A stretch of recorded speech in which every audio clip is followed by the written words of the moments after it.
On this day in United States Army history, May 14, 1901, the Army Nurse Corps was officially established as a permanent part of the United States Army Medical Department. The creation of the Corps came after hard lessons learned during the Spanish-American War just a few years earlier. In camps from Cuba to the Philippines, disease proved far deadlier than combat itself. Thousands of American soldiers suffered from yellow fever, typhoid, malaria, and dysentery. Military hospitals were overwhelmed, and the Army lacked enough trained medical personnel to care for the wounded and sick. Civilian volunteer nurses stepped in to fill the gap.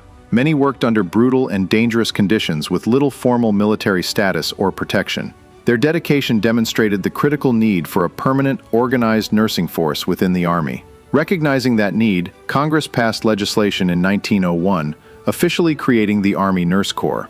At first, the Corps was small and limited. Army nurses were not given full military rank and often faced discrimination despite their responsibilities. Yet they quickly proved indispensable to Army operations both at home and overseas. Over the following decades, Army nurses served in nearly every major American conflict. During World War I, thousands deployed to Europe, treating soldiers wounded in trench warfare and battling the deadly influenza pandemic of 1918.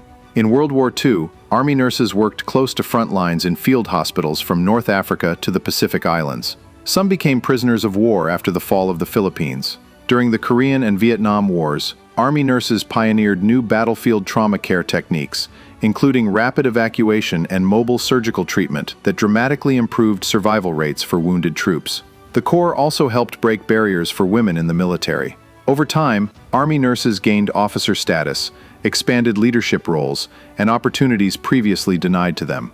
Today, Army nurses serve around the world in combat zones, military hospitals, humanitarian missions, and disaster response operations. They remain a critical part of Army readiness and battlefield medicine. The establishment of the Army Nurse Corps on May 14, 1901, marked a turning point in military medical history. It recognized that victory on the battlefield depended not only on soldiers who fought the war, but also on the medical professionals who kept those soldiers alive. For the Fort Huachuca Public Affairs Office, I'm Romeo St. Pierre. Thanks for listening, and be sure to hit the like and subscribe button.